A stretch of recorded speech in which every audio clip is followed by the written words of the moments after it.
Hello students, my name is Rakshit Joshi and today we are going to cover chapter 14 of unit 6 जिसका नाम है world war first and nationalist response. Okay, so हम इस chapter में mainly देखेंगे home rule league movement के बारे में। देन हम इसमें देखेंगे Lucknow session and Lucknow pact के बारे में। एंड लास्टली हम इसमें देखेंगे मॉन्टेग स्टेटमेंट ऑफ 1917 जिसको अगस्ता डिक्लेरेशन भी कहते हैं। ठीक है, सो मेनली यही इसमें चार टॉपिक हैं: home rule league, Lucknow session, Lucknow pact and Montagu's statement.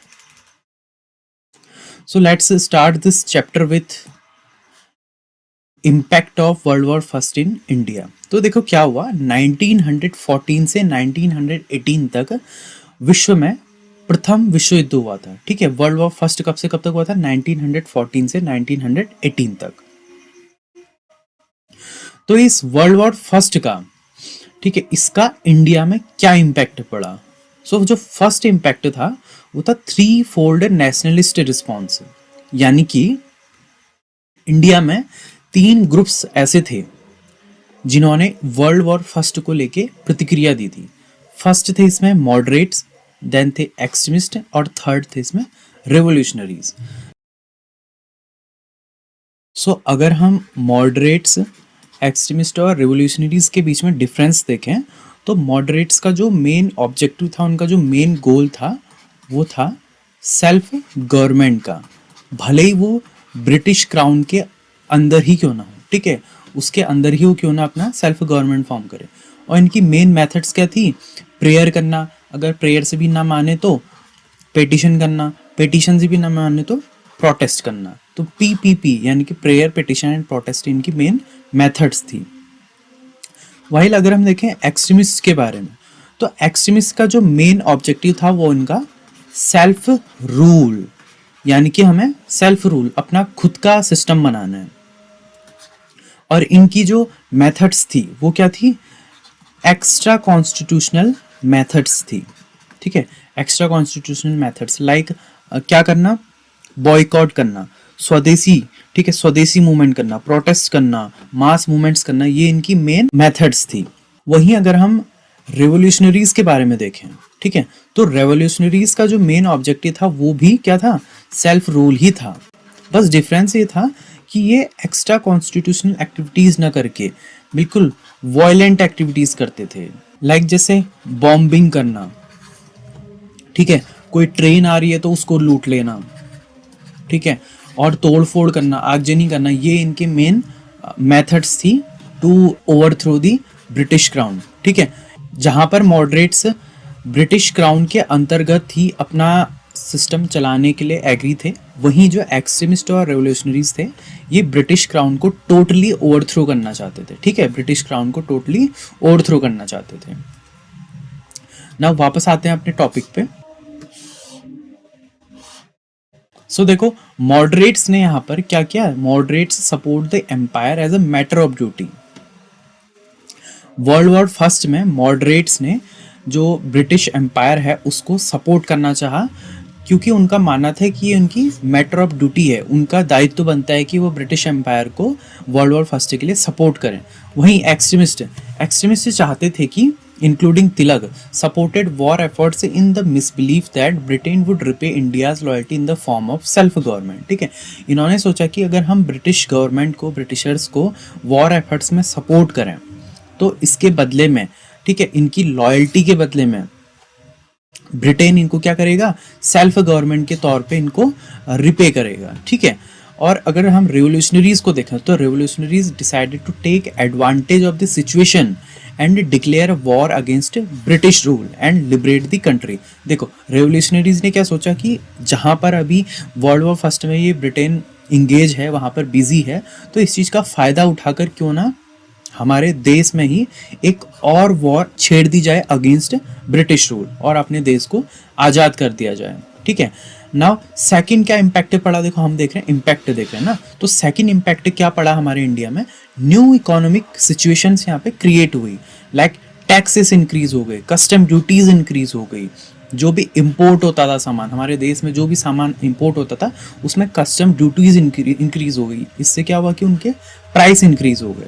Second, income tax introduce हुआ। इन्फ्लेशन यानी कि महंगाई काफ़ी ज़्यादा हो गई। बिजनेस क्लास को क्या होने लगा, प्रॉफिट होने लगा ना। बिजनेस क्लास को प्रॉफिट कैसे होने लगा, क्योंकि वॉर डिमांड से इंडस्ट्रियल गुड्स, और इंडस्ट्रीज मेनली कौन चलाते थे, बिजनेस क्लास के लोग चलाते थे। तो वॉर में अगर देखो कहीं पे वॉर हो रही है तो उससे क्या हो रही, हमको एम्यूनेशन की जरूरत चाहिए, ठीक है, गन्स चाहिए हमको, बाकी जो सैनिक है उनके लिए कपड़े चाहिए, बूट्स चाहिए, उनके लिए खाना चाहिए। तो मेनली क्या, इंडस्ट्रियल गुड्स की डिमांड इंक्रीज हो गई, तो इससे मेनली किसको प्रॉफिट हुआ, बिजनेस क्लास को प्रॉफिट हुआ। एक्सपोर्ट हमारा इंक्रीज हो गया और इंपोर्ट क्या हो गया, डिक्रीज हो गया। इंपोर्ट डिक्रीज क्यों हुआ, क्योंकि देखो कस्टम ड्यूटीज क्या हो गई थी, इंक्रीज हो गई थी। जो इंपोर्ट क्या हुआ, सामान क्या हो रहा था, महंगा हो गया था, तो इस वजह से लोग इंपोर्ट कम कर रहे थे।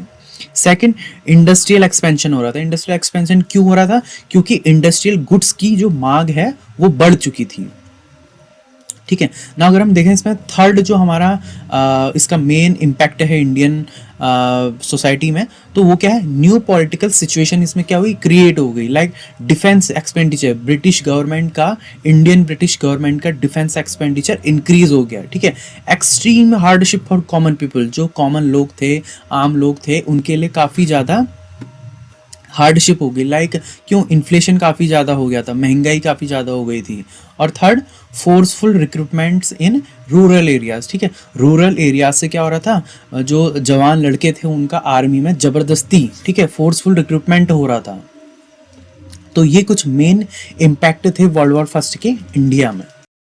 नाउ सेकंड हम इसमें देखते हैं होम रूल लीग मूवमेंट के बारे में। ये 1916 से 1919 तक चला, ठीक है। 1919 आने तक लगभग ये मूवमेंट ठंडे बस्ते में चले गया था, इसका एंडिंग टाइम आ गया था, ठीक है। तो इसमें बेसिकली एक नेशनल अलायंस को बनाने की बात कही गई, ठीक है ना। व्हाट इज नेशनल अलायंस, हम कह सकते हैं कि राष्ट्रीय गठबंधन बनाने की इसमें बात की गई, जो कि साल भर काम करे, अनलाइक आईएनसी, ठीक है। जो आईएनसी थी, इंडियन नेशनल कांग्रेस थी, वो मेनली एनुअल सेशंस करती थी, कि दिसंबर में, हमको पता है दिसंबर में उसके एनुअल सेशंस होते थे, साल में एक बार मिलते थे उनके सदस्य, अपनी रणनीति वगैरह बनाते थे, और फिर उसके बाद वो अगले साल ही मिलते थे। तो वहीं उसके बदले होम रूल लीग ने उसके जगह पर क्या करना ट्राई किया, कि साल भर वो आपस में अपनी मीटिंग्स वगैरह ऑर्गेनाइज करते रहें, और अपनी जो कार्य की जो रिपोर्ट वगैरह हम प्रस्तुत करते रहें। इस टाइप से उन्होंने एक सिस्टम बनाया था, ठीक है। तो देखो इसका मेन ऑब्जेक्टिव क्या था, होम रूल, क्या कह रहे हैं हम, होम रूल यानी कि Swaraj, demand of self government, ठीक है। इनका मेन जो ऑब्जेक्टिव था सेल्फ गवर्नमेंट की डिमांड थी, या फिर जिसको हम होम रूल भी कहते हैं, विद इन ब्रिटिश कॉमनवेल्थ, ठीक है। यानी कि ब्रिटिश गवर्नमेंट के अंदर ही हम एक क्या बनाए, अपनी सेल्फ गवर्नमेंट बनाए, इनका मेन ऑब्जेक्टिव था। और ये क्या था, फर्स्ट वर्ल्ड वॉर के लेके इंडियंस का एक रिस्पॉन्स भी था, ठीक है। अब देखो फिफ्थ, अगर हम देखें फिफ्थ पॉइंट अगर इसमें हम देखते हैं, तो देखो क्या हुआ, होम रूल लीग मूवमेंट में जो all India home rule league बनाई गई, ठीक है, ये एक लीग बनाई गई थी। तो ये दो होम रूल लीग बनाई गई थी, एक था बाल गंगाधर तिलक की लीग, दूसरी थी इसमें एनी बेसेंट की लीग। अब दो लीग्स क्यों बनाई गई, क्योंकि देखो ऐसा था, क्योंकि तिलक के जो कुछ सपोर्टर्स थे वो एनी बेसेंट को पसंद नहीं करते थे, एनी बेसेंट की आइडियोलॉजी को पसंद नहीं करते थे। वहीं इसका जस्ट उल्टा, जो एनी बेसेंट के कुछ सपोर्टर थे वो बाल गंगाधर तिलक की आइडियोलॉजी को पसंद नहीं करते थे, बाल गंगाधर तिलक जी को पसंद नहीं करते। तो इस वजह से इन्होंने क्या डिसाइड किया, बाल गंगाधर तिलक और एनी बेसेंट ने आपस में समझौता किया कि क्यों ना हम अपनी अपनी अलग अलग लीग बनाएं, ठीक है। और दोनों के जो रीजन्स हैं, ठीक है, दोनों के जो रीजन्स हैं वो अलग अलग पहले ही हम डिसाइड कर लें। बाल गंगाधर तिलक अपने रीजन में काम करेंगे और एनी बेसेंट अपने रीजन में काम करेगी, ठीक है। तो इन्होंने इस टाइप से दो लीग बना ली अपने लिए। हम इसको आगे पढ़ेंगे, आगे के वीडियो में हम देखेंगे बाल गंगाधर तिलक और एनी बेसेंट की लीग के बारे में। तो इससे पहले हम ये देख लेते हैं कि जो होम रूल लीग मूवमेंट है उसको लीड, मतलब वो किस वजह से, हमारे वो कौन कौन से फैक्टर्स थे जिसकी वजह से home rule league movement start हुआ, ठीक है। सो फर्स्ट जो फैक्टर है वो है, a section of nationalist felt that popular pressure was required to obtain attention from the government, ठीक है। नेशनलिस्ट के एक धड़े ने, ठीक है, एक सेक्शन ने क्या माना कि उन्होंने फील किया कि एक ऐसे पॉपुलर प्रेशर यानी कि लोगों द्वारा ऐसा एक प्रेशर बनाने की एक आवश्यकता है जिससे कि क्या हो, गवर्नमेंट का अटेंशन हमको प्राप्त हो, ठीक है, एक ऐसे पॉपुलर प्रेशर की आवश्यकता है। सेकंड क्या था factor, the moderates were disappointed with the Morley Minto reforms, ठीक है, जो मॉर्ले मिंटो रिफॉर्म्स आए थे रिसेंटली उसकी वजह से मॉडरेट्स क्या थे, उस चीज़ से डिसअपॉइंट हो रखे थे, मॉर्ले मिंटो रिफॉर्म्स से लोग डिसअपॉइंट हो रखे थे। Third, people feel burden of war time miseries cause by increase taxation, ठीक है, इंक्रीज इन्फ्लेशन, और ये कुछ भी करके अगर कोई भी एक एग्रेसिव मूवमेंट हमारे यहाँ पे बनता है तो उसको ज्वाइन करने के लिए बिल्कुल ही रेडी हो रखे थे कि कब कोई एग्रेसिव मूवमेंट हो और हम उसको ज्वाइन करें, ठीक है। एंड फोर्थ फैक्टर क्या था, war exposed the myths of white superiority. देखो पहले से क्या मानते थे कि जो ब्रिटिश हैं, ठीक है, जो वाइट्स हैं वो सुपीरियर हैं, उनको कोई भी हरा नहीं सकता, वो इनएविटेबल हैं। बट जब वर्ल्ड वॉर फर्स्ट आया तो क्या हुआ, देखो वर्ल्ड वॉर फर्स्ट में दो पावर्स थी, एक थी अपनी एलाइड पावर, दूसरी थी इसमें सेंट्रल पावर्स, ठीक है, सेंट्रल पावर्स और एलाइड पावर। ना ये जो एलाइड पावर्स थी इसमें कौन कौन से देश थे, लाइक फ्रांस हो गया, ठीक है, फ्रांस हो गया, यूनाइटेड किंगडम हो गया, रशिया हो गया, बाद में इसमें यूएस भी ज्वाइन हो गया था। तो ये जो थे ये थे अपने एलाइड पावर्स में। वहीं जो सेंट्रल पावर्स थी, सेंट्रल पावर्स में कौन कौन थे, लाइक जर्मनी हो गया, ऑस्ट्रिया हो गया, ठीक है, हंगरी हो गया। तो ये जो देश थे ये अपने सेंट्रल पावर्स में थे। नाउ ऐसा टाइम आ रहा था जब सेंट्रल पावर्स एलाइड पावर्स के ऊपर क्या हो रही थी, हावी हो रही थी। तो इससे क्या हो रहा था, लोगों को पता लगा कि जो वाइट्स हैं, जो ब्रिटिशर्स हैं, जो ब्रिटेन के लोग हैं, ठीक है, और फ्रांस के, यूके के जो भी लोग हैं, यानी कि कुल मिला के जो वाइट हैं उनकी जो सुपीरियरिटी है, यानी कि उनको हराया जा सकता है, ठीक है, वो इनएविटेबल नहीं है। तो इससे क्या हुआ, वॉर ने वाइट सुपीरियरिटी को एक्सपोज कर दिया ना। फिफ्थ अगर हम देखें ना, हम तिलक की बात कर रहे हैं, हमने अभी जस्ट पढ़ा कि बाल गंगाधर तिलक ने, ठीक है, बाल गंगाधर तिलक ने अपनी एक लीग बनाई, वहीं एनी बेसेंट ने अपनी एक लीग बनाई थी। और होम रूल लीग के मेन कौन कौन थे prominent leaders, Tilak, Annie Besant, Subramaniam Iyer and Mohammad Ali Jinnah, ये कुछ मेन इसके लीडर्स थे। तो हमने यहाँ पे देखा बाल गंगाधर तिलक जी के बारे में देखा। सो हमने लास्ट वीडियोस में देखा था कि बाल गंगाधर तिलक जी को 1909 में, ठीक है, 1909 से लेके 1914 तक वो कहाँ रहे थे, मांडल्य जेल वर्मा में रहे थे, ठीक है। उनको वहाँ पे सेडिशन के केस में उनको वहाँ पे जेल कर दिया गया था। तो रिसेंटली 1914 में वो मांडल्य जेल से रिलीज हो गए थे। तो तिलक और बेसेंट ने डिसाइड किया to enlarge the sphere of their activities to include the building of the movement for the home rule league on the lines of Irish home rule league, ठीक है। तो देखो जो एनी बेसेंट थी वो क्या थी, एक आयरिश पर्सन थी, यानी कि आयरलैंड में रहने वाली एक वुमन थी। उन्होंने वहाँ पे देखा था कि कैसे आयरिश होम रूल लीग को वहाँ पे चलाया गया था, कैसे मूवमेंट वहाँ पे चला था। तो इसी वजह से बेसेंट ने डिसाइड किया कि इंडिया में भी आयरिश होम रूल लीग की तर्ज पर एक होम रूल लीग मूवमेंट को चलाया जाए, ठीक है। तो ये इनका मेन फैक्टर्स थे जिसकी वजह से ये मूवमेंट स्टार्ट हुआ। तो देखो हम देख रहे थे, इसमें हमने पढ़ा था कि तिलक और एनी बेसेंट ने अपनी अपनी लीग्स बनाई थी। तो अगर हम तिलक लीग के बारे में देखें तो इसका नाम इन्होंने क्या रखा था, Indian home rule league, okay. कब सेटअप हुआ था, अप्रैल 1916 में। इसका हेडक्वार्टर इन्होंने पूना में रखा था और इसकी जो फर्स्ट मीटिंग हुई थी वो कहाँ हुई थी, बेलगाम में हुई थी। एंड जो रीजन था, ठीक है, तिलक का जो रीजन था वो कहाँ पे था, अपना कर्नाटका, ठीक है, और सेंट्रल प्रोविंस में, बेरार में एंड महाराष्ट्र में, ठीक है। बट एक्सेप्ट बॉम्बे, महाराष्ट्र में बॉम्बे है, तो बॉम्बे को छोड़ के पूरे महाराष्ट्र में, कर्नाटका में, सेंट्रल प्रोविंस में एंड बेरार में, इन 4 जगहों पर तिलक अपनी लीग के through whom rule league movement को चला रहे थे। एंड इसकी कितनी ब्रांचेस थी, 6 ब्रांचेस थी।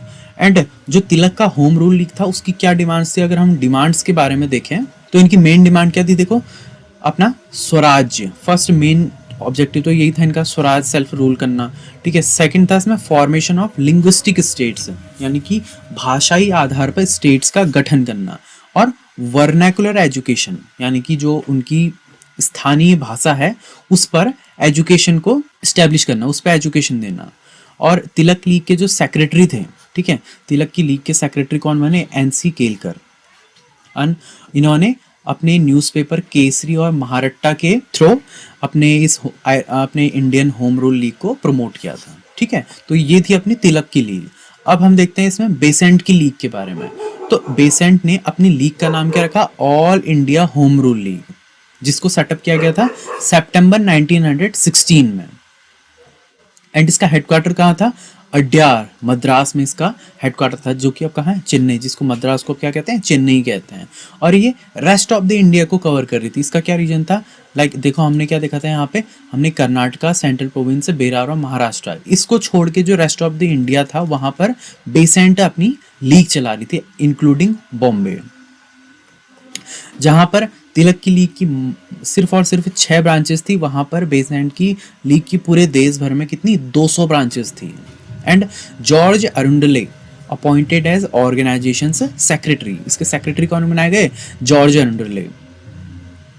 हालांकि तिलक की लीग के कंपैरिजन में अगर हम देखें तो एनी बेसेंट की लीग थोड़ा सा लूजली ऑर्गेनाइज्ड थी।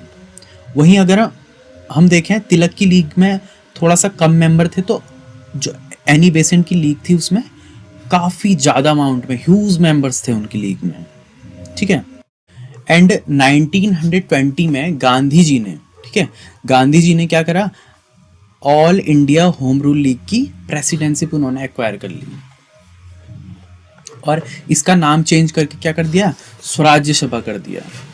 और 1920-21 आते आते क्या हुआ? All India home rule league ने इंडियन नेशनल कांग्रेस को ज्वाइन कर लिया था। जैसे तिलक ने अपने न्यूज़पेपर्स के थ्रू अपनी होम रूल लीग को प्रमोट किया था, वैसे ही, ठीक है, बेसेंट ने भी अपनी newspapers the Commonwealth and new India के थ्रू इस होम रूल लीग को क्या किया? प्रमोट किया था। ना हम देखते हैं फेलियर ऑफ द मूवमेंट। देखो हमने देखा 1919 आने तक क्या हुआ? ये जो मूवमेंट था ये टोटली फेल हो गया था। तो इसके क्या रीजंस थे कि 1919 आने तक ये मूवमेंट फेल हो गया? सो फर्स्ट इसका रीजन क्या था? As obvious, government repression. देखो क्या हुआ गवर्नमेंट रिप्रेशन में?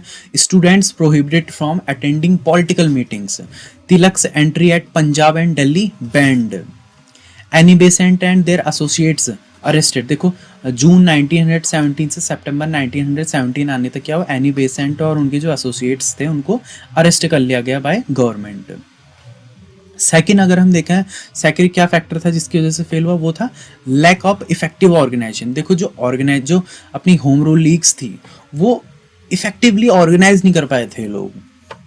ठीक है, एंड निगेटिव इम्पैक्ट ऑफ, ठीक है, negative impact of communal revolts. देखो 1917 से 18 के बीच में क्या हुआ? काफ़ी सारे कम्युनल रिवोल्ट्स हुए, काफ़ी दंगे भड़के, वहाँ पे मारकाट मची, तो इसकी वजह से भी नेगेटिव इम्पैक्ट पड़ा इस होम रूल लीग पे। फोर्थ रीजन क्या था? The moderates who joined Congress after arrest of Besant were satisfied with the assurance of the reforms by government and release of, देखो क्या हुआ? जो मॉडरेट्स थे, जब बेसेंट रिलीज हो गई, उन्होंने कांग्रेस को ज्वाइन कर लिया, तो वो एक तरीके से क्या हुए थे? वो देखो इसके बीच में क्या होता? गवर्नमेंट ने रिफॉर्म्स को इन्होंने अनाउंस कर दिया था। देखो क्या हुआ था?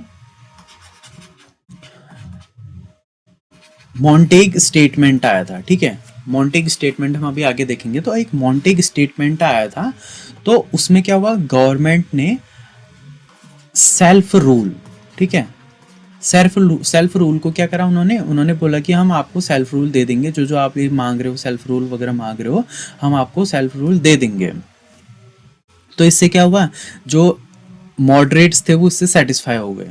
वहीं जब एनी बेसेंट अपनी जेल से रिलीज हुई तो वो खुद भी कंफ्यूज हो गई थी कि अब चूंकि हमको सेल्फ रूल, गवर्नमेंट ने हमको वादा कर दिया है कि ये सेल्फ रूल हमको दे देंगे, हमारी सभी मांगें पूरी हो चुकी हैं, तो अब क्या मीनिंग रह गई इसकी, क्या यूजफुलनेस रह गई कि हम लीग को वापस से हम चलाएं। ठीक है, तो खुद एनी बेसेंट भी इसके बाद क्या हो गई थी?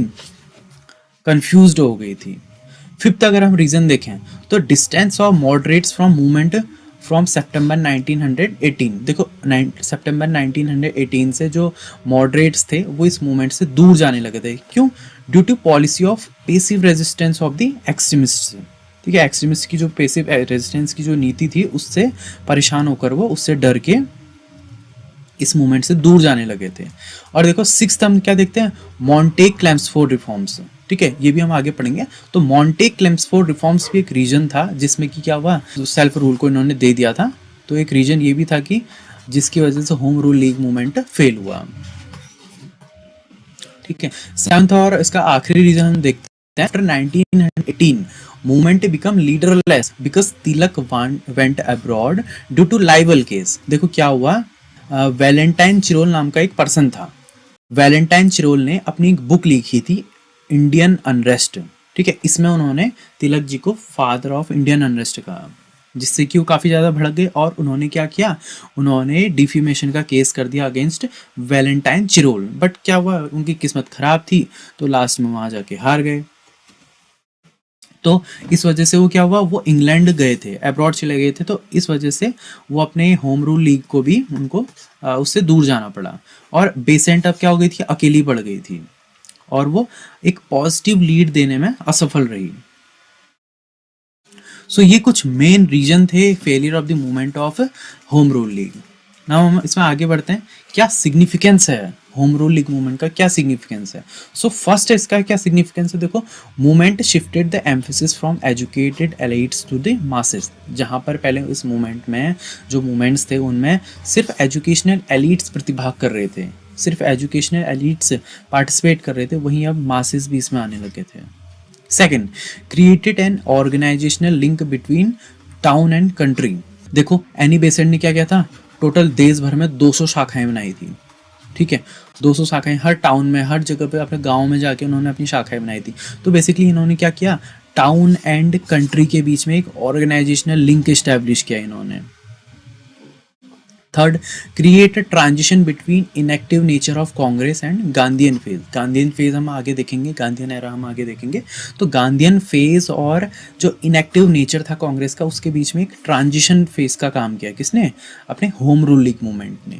फोर्थ देखते हैं हम इसका significance, create a generation of enthusiastic nationalist, ठीक है, जुनून, ठीक है, जिन लोगों में, जिन नेशनलिस्ट में एक जुनून था हमारे देश को आज़ाद करने का, उसकी एक जनरेशन इन्होंने क्रिएट की।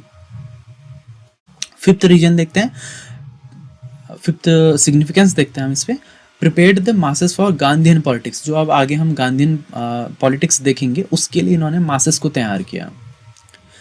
Montague and क्लेम्सफोर reforms, Montague and क्लेम्सफोर reforms जो 1919 में आए थे, जिसको हम GIA यानी कि गवर्नमेंट ऑफ इंडिया एक्ट 1919 के बारे में भी जानते हैं, के नाम से भी जानते हैं, उसको लाने में वो जो थे वो हाईली इन्फ्लुएंस थे किससे, होम रूल लीग से। उसमें जो भी इनकी पॉलिसीज़ थी वो अपनी होम रूल लीग से काफ़ी ज़्यादा इन्फ्लुएंस्ड थी।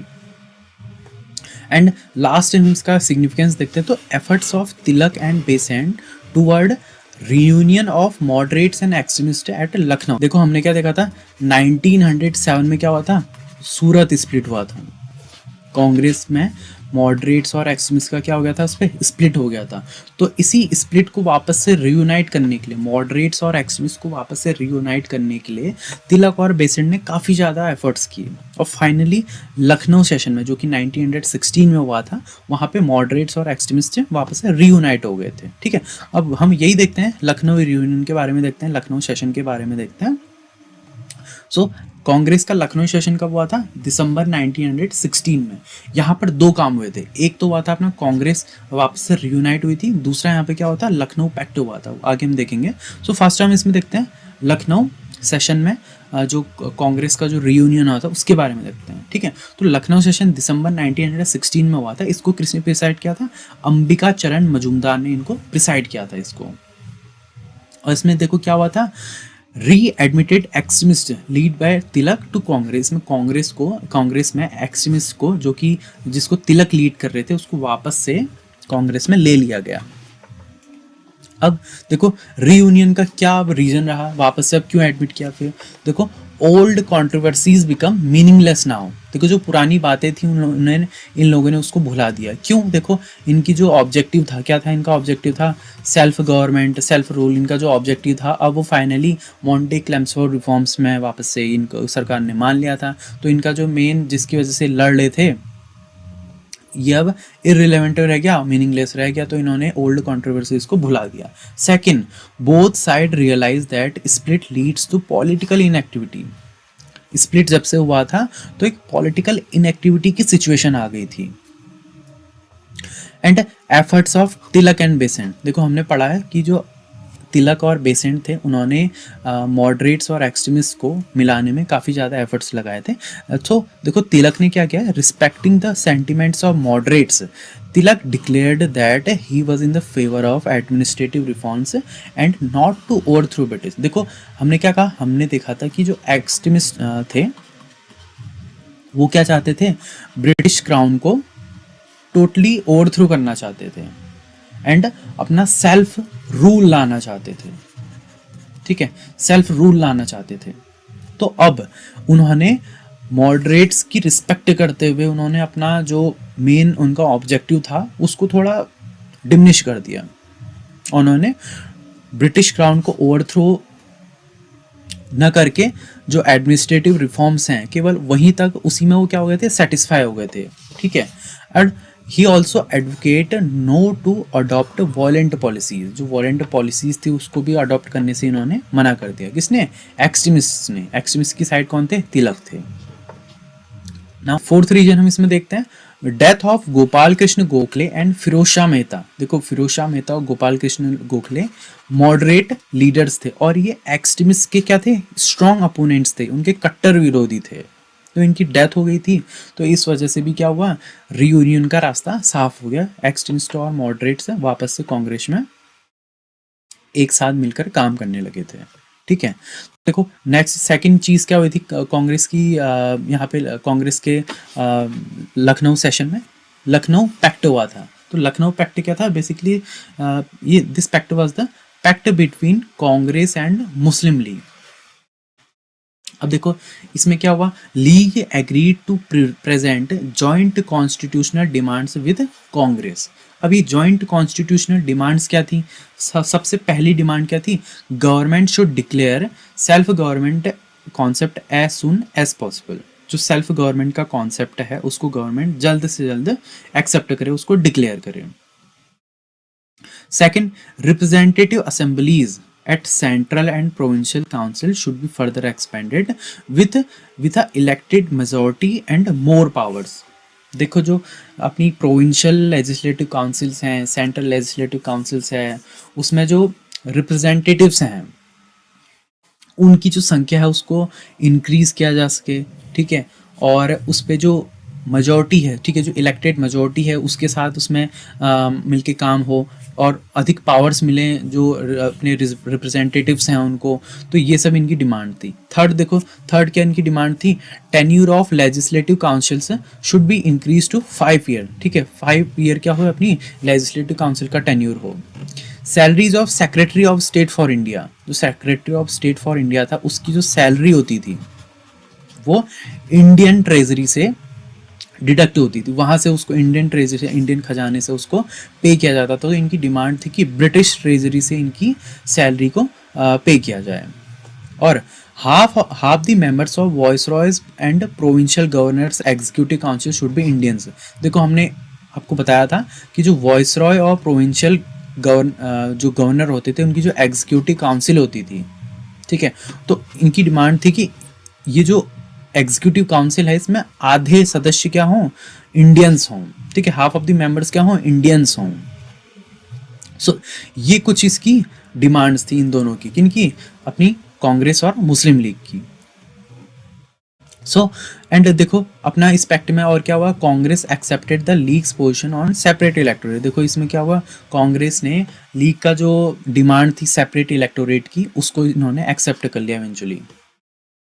फोर्थ देखो, फोर्थ क्या हुआ, Muslim guaranteed fixed proportion of seats in all Indian provincial legislative council. देखो जो सेंट्रल और प्रोविंशियल लेजिस्लेटिव काउंसिल्स थी उसमें मुस्लिम्स को एक फिक्स्ड प्रोपोर्शन क्या किया गया, दिया गया उन सीट्स में। सो ये कुछ पैक्ट में इनकी बातें हुई थी। अब देखें ये क्या रीजन था कि अब मुस्लिम्स और कांग्रेस साथ आ रहे थे। सो फर्स्ट रीजन है इसमें Britain's refusal to help Turkey in its war with Balkans and with Italy. देखो क्या हुआ था, टर्की का 1912-13 में बाल्कन्स के साथ युद्ध हुआ था और 1911 में इटली के साथ वॉर हुआ था। तो इस वॉर में ब्रिटेन ने टर्की को हेल्प करने से मना कर दिया और टर्की को उस टाइम पे खलीफा रूल करते थे। ठीक है, खलीफा कौन होते थे? Religio politico leader of Muslims. ठीक है, सभी मुस्लिम्स इंक्लूडिंग इंडियन। ठीक है, इंडियन मुस्लिम्स के भी क्या होते थे? रिलीजियो पॉलिटिको लीडर होते थे। तो चूंकि ब्रिटेन ने टर्की को हेल्प करने से मना कर दिया, इस वजह से इंडियन मुस्लिम्स भी ब्रिटेन के साथ थोड़ा डिससेटिस्फाइड हो गए थे। ठीक है, उनसे नाराज थे। Second, withdrawal of Bengal partition. देखो हमने 1911 में पढ़ा था कि ब्रिटेन बंगाल का एनुलमेंट हो गया था। ठीक है, बंगाल पार्टीशन का एनुलमेंट हो गया था, तो इस वजह से भी मुस्लिम्स क्या हो गए थे? अनॉय हो गए थे। Third, refusal to set up Aligarh university. देखो क्या हुआ कि मुस्लिम्स की एक डिमांड थी कि अलीगढ़ यूनिवर्सिटी को इस्टेब्लिश किया जाए, उसको सेटअप किया जाए, ताकि मुस्लिम्स के अंतर्गत भी जो हायर एजुकेशन है, ठीक है, हायर एजुकेशन को प्रमोशन मिले उस पर। ठीक है, प्रमोट किया जा सके, उनको भी हाई एजुकेशन प्राप्त करने का मौका मिले। बट क्या हुआ, ब्रिटिश गवर्नमेंट ने अलीगढ़ यूनिवर्सिटी को सेटअप करने के लिए मना कर दिया। इससे क्या हुआ कि ब्रिटिश गवर्नमेंट के लिए उनके मन में एक ऐसी फीलिंग आई कि ब्रिटेन नहीं चाहता कि मुस्लिम्स हायर एजुकेशन को प्राप्त करें, उनका जो सोशियो और पॉलिटिकल डेवलपमेंट हो वो ना हो, ऐसा चाहते हैं करके उनको फील होने लगा। ठीक है। Fourth, Calcutta session of league. देखो 1912 में क्या हुआ, कलकत्ता सेशन हुआ किसका? ये अपने मुस्लिम लीग का। तो इसमें इन्होंने एक डिसीजन लिया कि ये सेल्फ गवर्नमेंट के लिए अदर ग्रुप्स के साथ मिलकर भी काम करेंगे। ठीक है। एंड फिफ्थ इसका क्या रीजन था? Government repression during world war first generated anti imperialistic sentiment among the Muslim young party. जो मुस्लिम यंग पार्टी थी उसमें एंटी इंपीरियलिस्टिक सेंटिमेंट्स को किसने? वर्ल्ड वॉर फर्स्ट ने जनरेट कर दिया था। क्यों? क्योंकि उस टाइम पे गवर्नमेंट ने काफी हैवी रिप्रेशन किया था। तो दीज आर दी रीजन्स। नाम देखते हैं शॉर्टकमिंग्स। अपनी होम रूल लीग की क्या शॉर्टकमिंग्स थी? So first shortcoming was the acceptance of principle of separate electorate. देखो लास्ट में क्या हुआ, कांग्रेस ने सेपरेट इलेक्टोरेट्स को एक्सेप्ट कर लिया। जो मुस्लिम्स की डिमांड्स थी सेपरेट इलेक्टोरेट की, उसको उन्होंने एक तरीके से एक्सेप्ट कर लिया। इससे क्या हुआ कि Congress and league came together as separate political entities. ठीक है, सेपरेट पॉलिटिकल एंटिटीज के तौर पे वो सामने आए। This created concept of two nation theory. ठीक है, टू नेशन थ्योरी का इन्होंने एक यहाँ पर से स्टार्टिंग हो गई थी। किसकी? टू नेशन थ्योरी की यहाँ पर से स्टार्टिंग हो गई थी। And third, no efforts to bring together the masses from different communities were considered. देखो अलग अलग कम्युनिटीज, ठीक है, अलग अलग कास्ट, अलग अलग रिलीजन के जो लोग थे उनको साथ लाने का इसमें कोई भी काम नहीं किया गया। ऐसा कोई एफर्ट नहीं किया गया कि ये सभी साथ आके काम करें। तो ये कुछ इसकी शॉर्टकमिंग्स थी। अगर हम इसके सिग्निफिकेंस के बारे में बात करें तो सिग्निफिकेंस क्या था? देखो, fear of majority of Hindus were dispelled from the Muslim minority. Muslim minorities के मन में जो डर था कि जो हिंदू मेजोरिटी है उसके लिए जो उसका जो डर था मुस्लिम माइनॉरिटीज के भीतर, वो क्या हो गया? दूर हो गया, वो डिस्पेल हो गया। New sense of unity among Indians. ठीक है, यहाँ पर क्या हुआ, मुस्लिम्स और हिंदू साथ साथ आने लगे, तो क्या हुआ, एक new sense of unity create हुई किसमें? इंडियंस में। Third, government also decided to declare Montagu declaration. देखो मॉन्टेग डिक्लेरेशन हुआ किसकी वजह से? अपने होम रूल लीग की वजह से गवर्नमेंट ने मॉन्टेग डिक्लेरेशन यानी कि अगस्ता डिक्लेरेशन को भी डिक्लेयर करने की इन्होंने बात की। ठीक है, ना हम देखते हैं मुस्लिम लीग का अगर हम जेनेसिस देखें, इसके ऑब्जेक्टिव्स देखें तो वो क्या क्या हैं। सो बैकग्राउंड देखते हैं तो देखो 1 अक्टूबर 1906 में क्या हुआ, Muslim representatives meet viceroy Minto at Shimla. तो देखो एक ग्रुप ऑफ एलिट्स था, ठीक है, ग्रुप ऑफ मुस्लिम एलिट्स था, जिसको क्या कहा गया, शिमला डेपुटेशन कहा गया। तो ये जो शिमला डेपुटेशन था, ये शिमला में जाकर अपने जो वॉइस रॉय थे लॉर्ड मिंटो, उनके साथ जाके वहाँ पे मिलता है और अपनी कुछ डिमांड्स वहाँ पे रखता है, ठीक है। तो ये जो डेपुटेशन था, इसको कौन लीड कर रहा था, आगा खां उसको लीड कर रहे थे। एंड इस डेपुटेशन का क्या मेन ऑब्जेक्टिव था, क्या एम था, to protect the interest of Muslims. And demand क्या थी, सेपरेट इलेक्टोरेट की, ठीक है। तो सेपरेट इलेक्टोरेट की डिमांड लेकर ये शिमला गए थे वॉइस रॉय लॉर्ड मिंटो से मिलने के लिए। ना देखो आगे क्या हुआ, मुस्लिम लीग का फॉर्मेशन कैसे हुआ, देखो देखो क्या हुआ, all India Mohammedan educational conference organise कहाँ हुई, ढाका में। कब, 1906 में। 1906 में ये कॉन्फ्रेंस ढाका में ऑर्गेनाइज हुई। तो इसमें क्या प्रपोजल हुआ, इसमें इस प्रपोजल हुआ कि establishment of an all India Muslim League. तो ये जो कॉन्फ्रेंस हुई थी ढाका में, all India Mohammedan educational conference, तो इसमें एक प्रपोजल रखा गया कि हमें एक ऑल इंडिया मुस्लिम लीग को इस्टेब्लिश करना चाहिए। और ये प्रपोजल किसके द्वारा किया गया था, ये किया गया था नवाब ऑफ ढाका सलीमुल्लाह खान, ठीक है, सलीमुल्लाह खान द्वारा ये प्रपोजल दिया गया था, जो कि वेलकम कमेटी के प्रेसिडेंट थे। अब देखो आगे क्या हुआ कहानी में, अब देखो एक कमेटी बनाई गई जिसमें कि 60 मेंबर्स, ठीक है, टेम्पररी कमेटी बनाई गई 60 मेंबर्स की। और अपनी जो मुस्लिम लीग थी उसके जॉइंट सेक्रेटरीज किसको बनाया गया, मोहसिन उल मुल्क, ठीक है, नवाब मोहसिन उल मुल्क और वकार उल मुल्क को इसका जॉइंट सेक्रेटरी बनाया गया। और इसके फर्स्ट प्रेसिडेंट कौन बने, आगा खां खुद बने, ठीक है, आगा खां इसके खुद प्रेसिडेंट बने। अब देखो अगर आपसे पूछा जाए मुस्लिम लीग का जो मेन फाउंडर थे वो कौन थे, देखो तो वो थे सलीमुल्लाह खान, ठीक है, सलीमुल्लाह खान। एंड सेकंड थे वकार उल मुल्क और थर्ड थे मोहसिन उल मुल्क। तो ये तीन मेन फाउंडर थे मुस्लिम लीग के। और इसका हेडक्वार्टर कहाँ रखा गया, लखनऊ में रखा गया। कोर ऑब्जेक्टिव क्या थे मुस्लिम लीग के, to increase Muslim loyalty towards English government. And second इनकी जो ऑब्जेक्टिव था, to stop the spread of hatred for other religion without hurting the main objective of the party, ठीक है। यानी कि जो हिंदू रिलीजन है या फिर कोई अदर रिलीजन है उसके अगेंस्ट जो एक हेट्रेड, ठीक है, एक दुश्मनी की भावना, एक उसके खिलाफ जो बुरी भावना पैदा हो रही है उसको स्प्रेड होने से रोका जा सके without hurting the main objective of the party, ठीक है। थर्ड मेन ऑब्जेक्टिव क्या था, protection and expansion of political rights of Muslims, ठीक है। तो ये तीन इसके मेन कोर ऑब्जेक्टिव थे। अब देखो सेशंस देखते हैं। मुस्लिम लीग का जो फर्स्ट सेशन हुआ था वो था कराची में, सेकंड सेशन हुआ था अपना अमृतसर में।